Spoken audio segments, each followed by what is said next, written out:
السلام علیکم ورحمۃ اللہ وبرکاتہ۔ ناظرین محترم، میں ہوں آپ کا میزبان محمد انس اور آپ دیکھ رہے ہیں الرحمان اکیڈمی کے پلیٹ فارم سے ہفتہ واری سوال و جواب کی نشست۔ آج کے ہمارے مہمان حضرت مولانا مفتی ابراہیم جمال صاحب، فاضل و متخصص جامعہ معہد الخلیل اسلامی، استاد جامعہ معہد الشیخ زکریا۔ السلام علیکم ورحمۃ اللہ وبرکاتہ۔ وعلیکم السلام ورحمۃ اللہ وبرکاتہ۔ سب آپ کی خدمت میں ایک سوال ہے۔ ایک عورت فوت ہو گئی ہے، اس کی پینشن اس کی والدہ کو منتقل ہوتی ہے۔ سوال یہ، اس پینشن میں جو عورت فوت ہوئی ہے اس کے دوسرے بہن بھائیوں کا حصہ ہوگا؟ بسم اللہ الرحمن الرحیم۔ دیکھیں، شرعی اعتبار سے پینشن جو ملتی ہے کسی شخص کو، اب اس کے مرنے کے بعد لامحالہ وہ کسی اور کے نام کی طرف اگر ادارہ جو پینشن دینے والا ادارہ ہے، جس ادارے کی طرف سے بھی اس کو مل رہی ہے، وہ کسی بھی نام پر اگر منتقل ہوتی ہے تو وہ اسی شخص کی ملکیت ہو جائے گی، اس میں وراثت جاری نہیں ہوتی۔ لہذا مرحومہ کے دیگر ورثاء یعنی بہن بھائی وغیرہ اس پینشن کے حقدار نہیں ہیں، نہ ہی اس پینشن میں سے ان کو حصہ دیا جائے گا۔ ٹھیک ہے۔ اگلے سوال میں سے، میرا کلر کا کام ہے، سائل پوچھتے ہیں میرا کلر کا کام ہے، پوری کوشش کے باوجود میں کلر چھڑا لیتا ہوں، لیکن پھر بھی کبھی نماز کے بعد، کبھی کئی نمازیں پڑھنے کے بعد دھبا نظر آتا ہے، تو اس صورت میں نماز کا کیا حکم ہے؟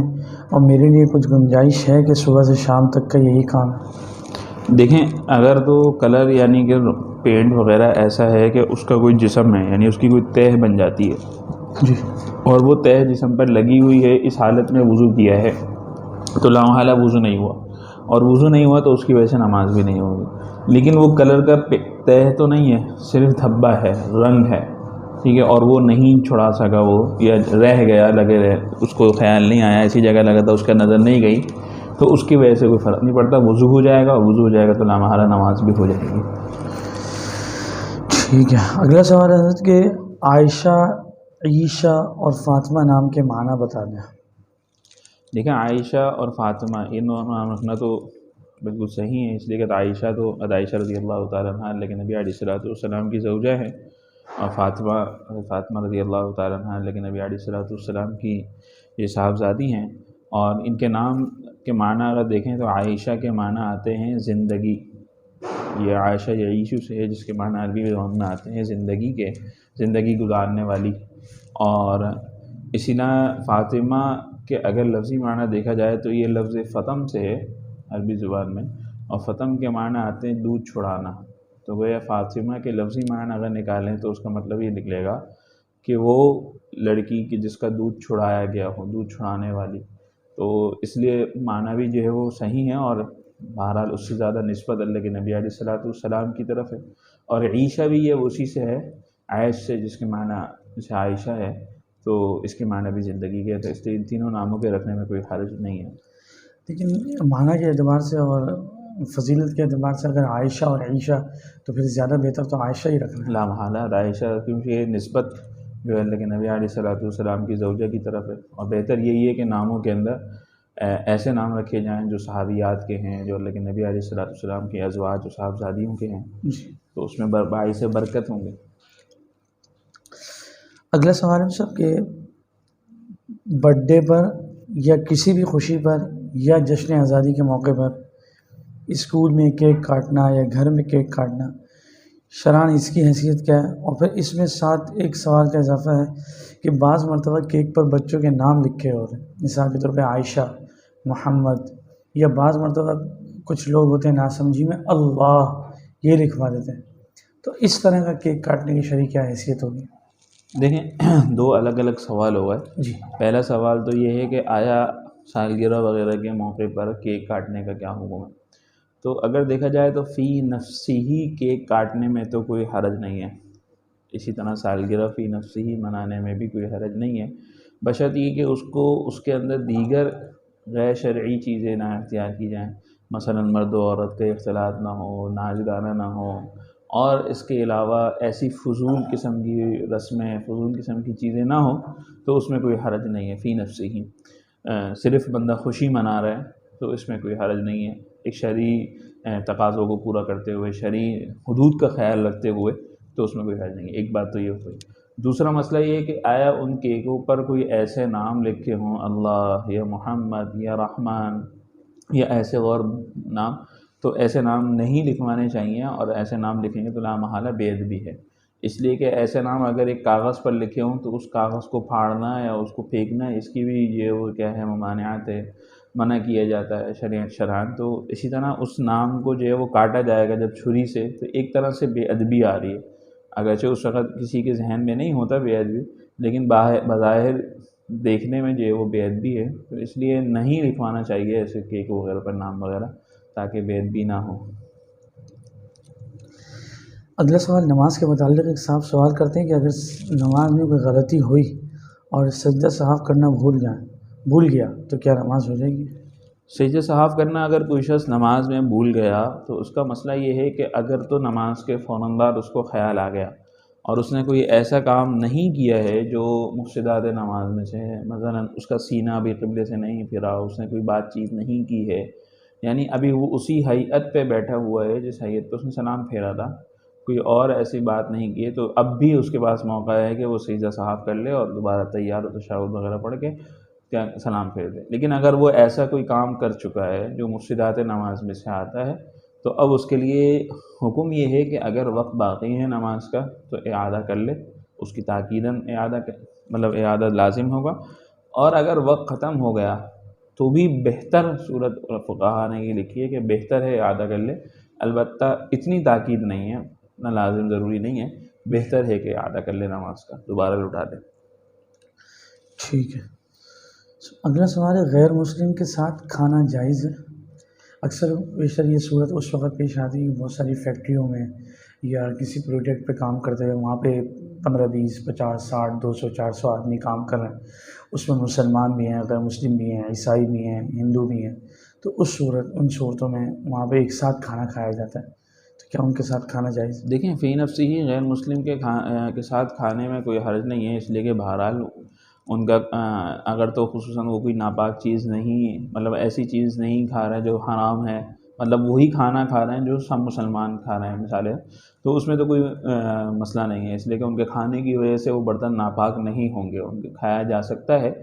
شریعت نے اس سلسلے میں کوئی ممانعات نہیں کی ہے۔ البتہ شریعت جو ہمیں روکتی ہے وہ اس بات سے روکتی ہے کہ ہم غیر مسلموں کے ساتھ بلا وجہ دوستی لگانا، ان کے ساتھ تعلق رکھنا، قلبی تعلق رکھنا،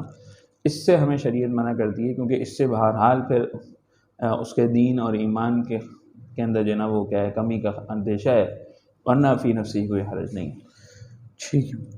اگلا سوال بھی اسی سے کچھ ملتا جلتا ہے، عیسائی کے ہاتھ کے دھلے کپڑے اور جھوٹے برتن استعمال کرنا۔ عیسائی کے ہاتھ کے دھلے کپڑے پہننے میں بھی کوئی حرج نہیں ہے، بشرطیہ یہ کہ وہ پاکی کا خیال رکھتا ہو، یعنی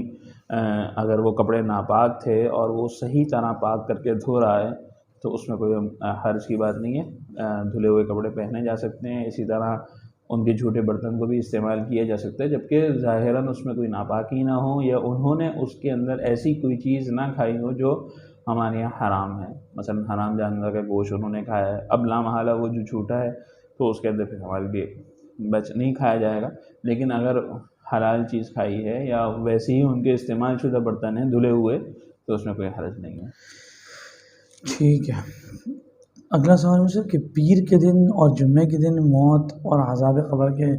موت کی خوشبختی کی علامت اور عذاب قبر کے کم ہونے کے بارے میں اکثر لوگوں سے سنا ہے، اس کی کیا حیثیت ہے؟ دیکھیں اس سلسلے میں کوئی ایسی خاص روایت موجود نہیں ہے، البتہ صرف شب جمعہ کے متعلق جو ہے وہ آتا ہے کہ وہاں پہ ایک آدھ روایت میں، لیکن اس کی بھی جو ہے وہ بہت سے محدثین نے اس کی سند کو بھی ضعیف قرار دیا ہے، کمزور روایت قرار دیا ہے، لیکن بہرحال جو روایت ہے وہ شب جمعہ کے متعلق تو آتی ہے، اس کے علاوہ پیر والے دن کے متعلق ایسی کوئی روایت نہیں ملتی ہے۔ اگلا سوال ہے ام خزیمہ پوچھتی ہیں کہ میری والدہ نے مجھے بتایا کہ منگل اور بدھ کو سرما نہیں لگاتے، اس کی کیا حیثیت ہے؟ نہیں، اس میں کوئی شریعت نے کوئی ایسی قید نہیں لگائی ہے کہ ان دنوں میں سرما لگایا جائے ان دنوں میں نہ لگایا جائے، شرعی اعتبار سے ہر روزانہ جو ہے وہ سرما لگایا جا سکتا ہے جب انسان کی طبیعت ہو،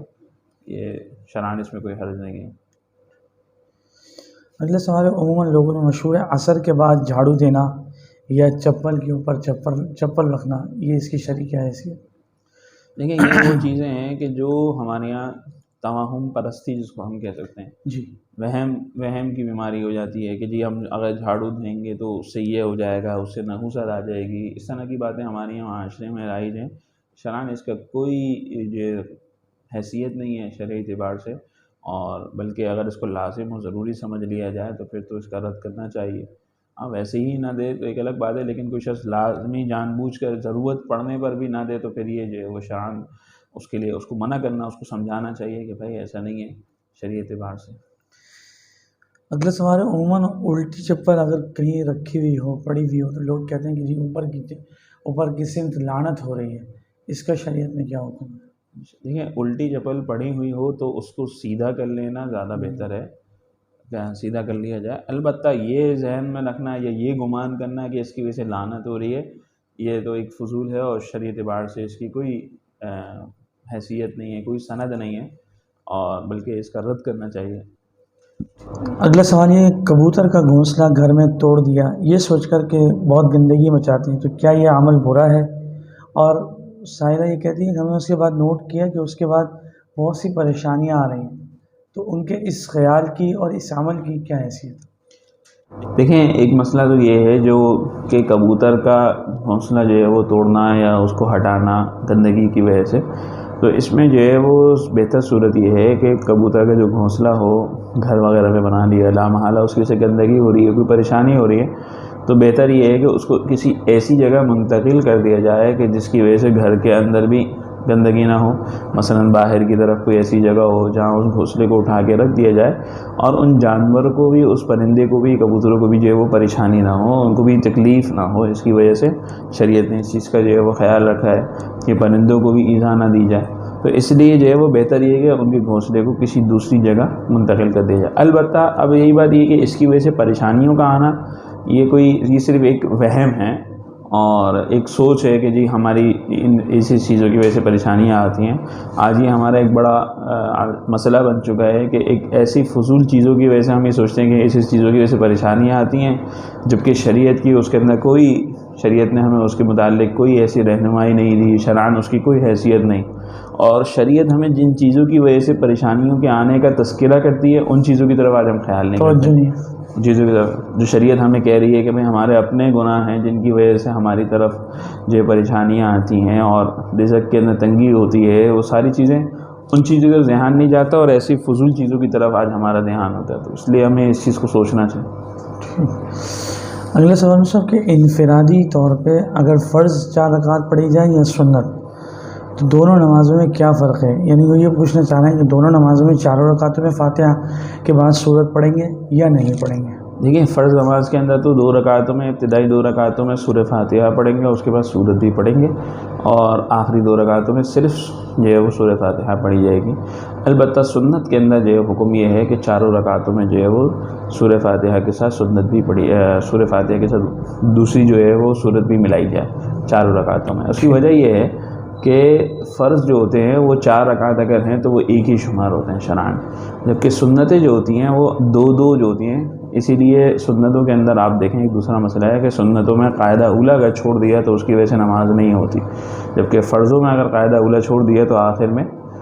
وہ کیا جا سکتا ہے، سجدہ صاحب کر لے تو وہ کافی ہو جاتا ہے، وہ اس کا پورا کر دے گا. لیکن سنتوں میں قاعدہ اولیٰ کرنا ضروری ہوا کرتا ہے، تو اس لیے جو ہے وہ سنتوں میں چونکہ دونوں کو ہے کہ الگ الگ نمازیں ہیں، اس لیے دونوں میں پڑھنی پڑے گی.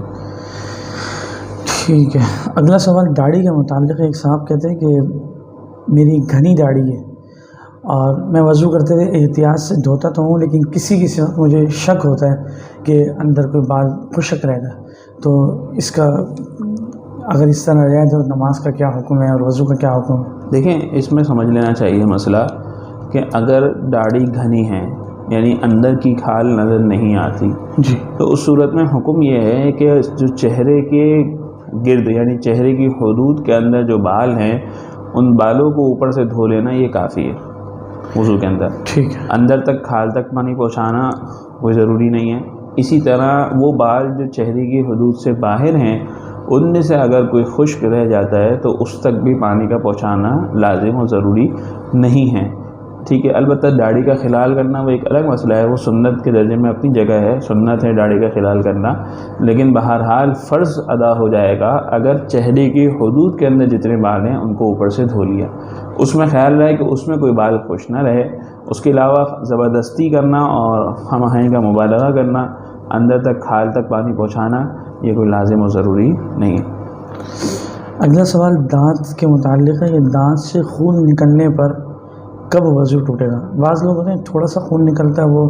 سامنے والے کو بولتے ہیں تمہارا وضو ٹوٹ گیا، بہت ساروں کو یہ کہتے ہوئے سنا کہ جی کوئی مقدار ہے، مقدار کے برابر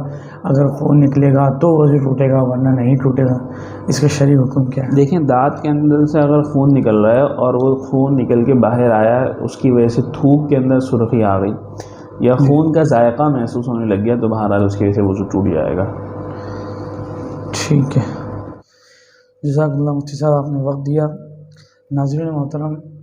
انشاءاللہ آپ سے آئندہ اتوار ملاقات ہوگی۔ السلام علیکم ورحمۃ اللہ وبرکاتہ۔